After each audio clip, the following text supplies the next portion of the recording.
Good evening, everybody. Welcome back to our Wednesday night Bible study. I thought I'd give you a little change of pace. Don't look at my ceiling because a patchwork job I should have fixed a long time ago. Got some of my cool art and one of my swords back there. I have a real fun medieval office that I've worked on for quite a while. So I thought I'd treat you with a little bit of it. So I've got a fun talk for you tonight. Hope you're joining us this week. If not, I think everybody might enjoy this one a little bit because it has to do with baby Clay, my grandson. There's a lesson that grandbabies can give you. In fact, there's a lot of lessons grandbabies can give you. But Clay, he's either 9 or 10 months. I think he's 10 months this week, but it might be 9. His mom can yell at me later. When it's time for presents, Papa will be there. I got my Papa hoodie on. I even got a lot of drool because me and Clay have spent the last 3 days together a lot during the day, so we've had some good bonding moments. But our lesson today is because Clay needed a pacifier. I have it. And you got to be real careful when you buy a pacifier for a baby. I know if you've ever taken care of babies, most of you probably know this, maybe not, but children get very picky about their pacifier. How it's shaped, how it feels when they're using it, whole bunch of stuff. And this one came from the Dollar Tree. In fact, it was 2 for $1. I had Braden pick up. And Clay had picked this up, and the first thing he did when I handed it to him is he looked at it weird. And he kind of had this curious look about it. And I stuck it in his mouth, and as usual, he opened. Don't worry, I'm not going to suck on the pacifier. But he allowed me to give him his pacifier, and immediately, he popped it out, and he held it up, and he grinned. And I said, that kid, he knows that's not my normal pacifier. He looked at it and he examined it. His look was so inquisitive for a baby that's not even a year old. And then he turned it and he held on to the nipple part of it, and he realized, I don't want that. And he threw it to the ground. It meant nothing to him. And I said, hey, what are you doing? And I reached down and I picked it back up. And I handed it back to him. I didn't try to put it in his mouth. I just handed it to him, curious what he would do. And once again, he looked at it and he turned it around. And about 2 minutes, all he did was examine that pacifier. But he never tried to put it back in his mouth. Instead, he turned it around like this. And he realized, Papa got me a new toy. He just started clicking it around. And he never used it as a pacifier. Now, he did stick it back in his mouth at one point, but only because he could go, and he was making that noise just as if you were doing the, But he realized, that's not my pacifier. And he didn't want to use it as a pacifier. And it wasn't anything he wanted as a pacifier. And I thought about the old Crocodile Dundee movie, and some of you might have seen this, some of you might not have, but there's a scene in Crocodile Dundee where this thug comes up and he pulls this switchblade knife and he says, give me your wallet. And the gal with Crocodile Dundee says, oh, you better do it, he's got a knife. And he goes, that's not a knife. And he pulls out his Bowie knife that's this long and he says, that's a knife. And he just slices this guy's nice leather coat up, and the guy runs away scared because that was a knife. Well, see, that's what I was thinking about. Clay knows his pacifier.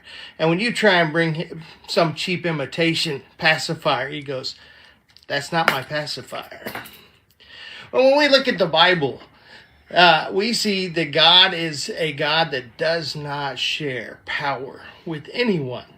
And there's some great conversation that God tries to get through to the children of Israel in the Old Testament. And we see the apostles trying to overcome idol worship and false gods in the New Testament too. But the Old Testament is just full of stuff. And so there's a particular passage I wanted to share with you guys. It has always moved me, and we've kind of discussed and danced around it, and we've studied it a while back when we looked at some Isaiah stuff in one of our classes. But the lesson comes from Isaiah 44, and we're going to go verse 9 to 20. Isaiah 44, verses 9 to 20. It says, "Those who make an image, all of them are useless, and their precious things shall not profit. They are their own witnesses. They neither see nor know that they may be, that they may be ashamed. Who would form a god, small g, who would form a god or mold an image that profits him nothing? Surely all his companions would be ashamed, and the workmen, they are mere men. Let them all be gathered together, let them stand up, yet they shall fear, they shall be ashamed together. The blacksmith with the tongs works one in the coals, fashions it with hammers, and works it with the strength of his arms. Even so, he is hungry, and his strength fails. He drinks no water and is faint. The craftsman stretches out his rule. He marks one out with chalk. He fashions it with a plane. He works it out with the compass and makes it like the figure of a man, according to the beauty of a man, that it may remain in his house. He cuts down cedars for himself and takes the cypress and the oak. He secures it for himself among the trees of the forest. He plants a pine and the rain nourishes it." See, all the things he's talking about, making idols. They craft them and they make them and they go cut down the tree and then they carve it real nice, but they make it real pretty according to what man finds pretty and appealing. Verse 15, it says, "Then it shall be for a man to burn, for he will take some of it and warm himself, yet he kindles it and bakes bread. Indeed, he makes a god and worships it. He makes it a carved image and falls down to it. He burns half of it in the fire. With this half he eats meat. He roasts a roast and he is satisfied. He even warms himself and says, 'Ah, I am warm. I have seen the fire.' All the rest of it he makes into a god, his carved image. He falls down before it and worships it, prays to it and says, 'Deliver me, for you are my God.' They do not know or understand. For he has shut their eyes so that they cannot see, and their hearts so that they cannot understand. And no one considers in his heart, nor is there knowledge nor understanding to say, 'I have burned half of it in the fire. Yes, I have also baked bread on its coals. I have roasted meat and eaten it. And shall I make the rest of it an abomination? Shall I fall down before a block of wood?' He feeds on ashes. A deceived heart has turned him aside, and he cannot deliver his soul, nor say, 'Is there not a lie in my right hand?'" You see what God's getting at here? I mean, you're making your own idols and then calling them the God that you expect to deliver you. Does that not seem ridiculous? You're taking a block of wood, and with half of it you're warming it or cooking your dinner, and with the other half you're carving it into some statue and all of a sudden deciding that it has some sort of power, when you literally just burned the other half of it up. You carve and use your artistry and all this, but the reality is you made that idol. You know what it's worth. Nothing. There's this reality that we take today that man is the own creator of their gods. Well, the reality is they are, but it's a small g, and no matter what they're made of, whether it's made of from our wealth, whether it's made from our talent or our skill or just our own imagination, the reality is we should realize that those are false gods. They're fake. They're illusions of something that doesn't exist. So God is making this point. You're bowing down to worship something that you, in your heart, you already know it's fake. It will not serve the purpose you hope it will serve. Go on and continue this, though. In verse 21, he says, "Remember these, O Jacob and Israel, for you are my servant. I have formed you. You are my servant. O Israel, you will not be forgotten by me. I have blotted out like a thick cloud your transgressions, and like a cloud your sins. Return to me, for I have redeemed you. Sing, O heavens, for the Lord has done it. Shout, you lower parts of the earth. Break forth into singing, you mountains, O forest, and every tree in it. For the Lord has redeemed Jacob and glorified himself in Israel. See, we have this thing where God is going, you all remember, you can either be the one that makes the God and think that God has power, or you can remember the God that made you and know that he has the power. He goes over in the next chapter, and verse 20, it says this in Isaiah 45:20. Assemble yourselves and come, draw near together. You who have escaped from the nations, they have no knowledge, who carry the wood of their carved images. See, God's going, hey, these people over here don't know what they're doing. They're convincing themselves there's power in the wood that they made. They carved. They didn't make the wood, but they made the carving of the wood. Well, it reminds me of the prophets of Baal, which we talked about just a few weeks ago, and you know is a favorite story of mine. But I picked out just an excerpt from that story, a couple of them. And 1 Kings 18:27-29, it says, And so it was at noon that Elijah mocked them and said, Cry aloud, for he is a god. Either he is meditating, or he is busy, or he is on a journey, or perhaps he is sleeping and must be awakened. So they cried aloud and cut themselves, as was their custom, with knives and lances until the blood gushed out of them. And when midday was past, they prophesied until the time of the offering of the evening sacrifice. But there was no voice. No one answered. No one paid attention. In other words, Elijah's standing back going, that's not a God. Let me show you a God. So if you get to 1 Kings 18, a little farther down in verse 38, it says, Then the fire of the Lord fell and consumed the burnt sacrifice, and the wood, and the stones, and the dust, and it licked up the water that was in the trench. Now when all the people saw it, they fell on their face, and they said, The Lord, he is a God. The Lord, he is God.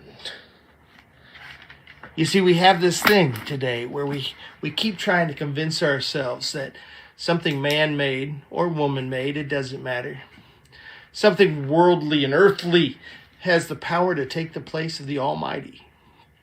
You can look at it. There's an article saying, how would you depict basically the gods of the Greek beliefs way back when, and you know, we have the power of the lightning bolt, the god of thunder or lightning and water and all these things. But the reality is it's not that far off really today.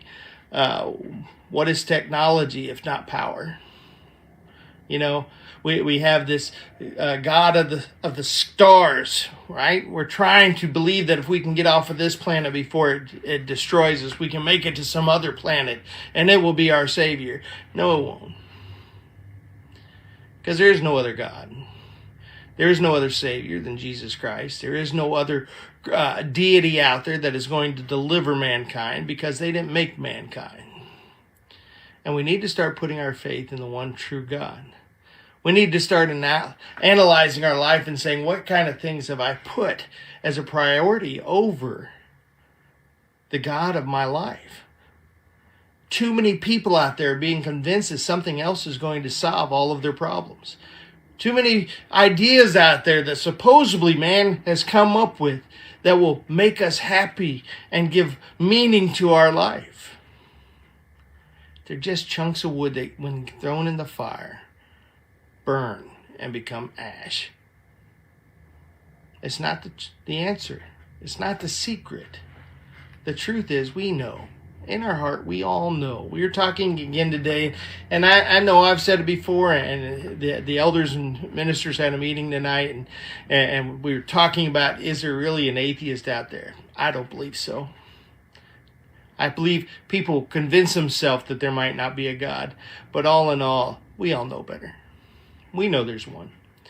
And inside, though there might not be enough here, the reality is that there will come a day where everyone is faced with that understanding. They're going to have to deal with the fact that they have embraced some fake piece of wood or some carved stone or some piece of technology rather than the one true God of heaven. So I want to encourage you. Here we got a holiday season. We're singing about songs about baby Jesus and angels and mangers and all that stuff. It's the season of Christmas, right? But here's the thing. We know who sent Jesus to this world. We know who put that special star in the sky. We know who people realized was sending a Messiah. And it wasn't some piece of wood, rock, or metal. It was God, the only God, the God of heaven, the God of creation, the God of thunder and lightning. He is God. So don't be fooled by that little knife that the world is offering you. We know who the real God is. All right, I want to encourage you guys this holiday season. Please remember, don't get depressed. Don't get down, because the God of heaven has promised to watch out for his own people. He takes care of us. He provides for us. He knows what we need before we even ask of it. So we have nothing that bad in our life that we won't get through it, because God will help us. So if you have one of those weeks or days or months and you need somebody to talk to, call your preacher. He's happy to talk to you. We'll work it out together. Call your church family. We'll work it out together. That's what we're here for. In the meantime, pray for one another. Keep tabs with everybody else. Don't worry about COVID. It'll take care of itself. I'm not saying not take any precautions. I'm just saying don't worry about it. God is in control. All right, let me see if we've got any prayer requests on there. I know there's a ton of prayer needs out there right now. Hey, got my brother-in-law on there. Hey, Kern, good to see you, buddy. Stephanie Hyde, haven't seen you in a while. Good to have you. Audrey Washburn, glad to have you guys. Nice to see some people. Hey, Leanne Ferber, good to see you too. People tuning in, we're happy to hear that. I heard my nephew JD gets on here. If y'all ever see JD on here, tell him hi. Just glad to have everybody chiming in. This is a chance for family to get together, even when it's tough to do so with COVID. And not just COVID, it's distance. I mean, my brother-in-law and sister live in Kentucky near my folks. And so, I mean, isn't it great that we can all still be right here? I don't see any prayer requests on there, but please make sure we got people waiting on surgeries, heart surgeries, back surgeries, you name it. There's a lot of stuff going on. A lot of people out sick still. Number with COVID still. Got this new thing going around that everybody's worried about, but just pray. God is powerful. All right, let's all pray together. Dear God and Father in heaven, we thank you so much for this day that you've given us. We thank you for your word. Pray, Father, that you will put it to work in our lives, put it to work in our heart. Help us to never replace you with some fake piece of idolship. Father, help us to trust you, to live our life according to your word so that we know we can have confidence in the day of judgment. Watch over and guide us. There's so many out sick still right now, so many expecting surgeries. Father, we just pray that you will be with all of us and help us to be strong and healthy so that we continue to worship you. We love you so much. Pray all this in your son, Jesus' precious name. Amen. Love you guys. God bless. Thanks for coming and spend some time with us tonight. Please invite your friends to watch this stuff. We all need a good encouraging thought from God's word. And trust me, this book is full of good encouraging thoughts. So I love you. Hope to see you all soon. Oh, Jordan. Not JD. I'm sorry. It's Jordan. I knew it was one of them. I got a bad memory. I'm getting old. We'll get JD on here too. If you see my nephew Jordan on here, thank you very much for clearing that up. Tell him I said hi. Tell him you said hi. Have a great night, guys and girls.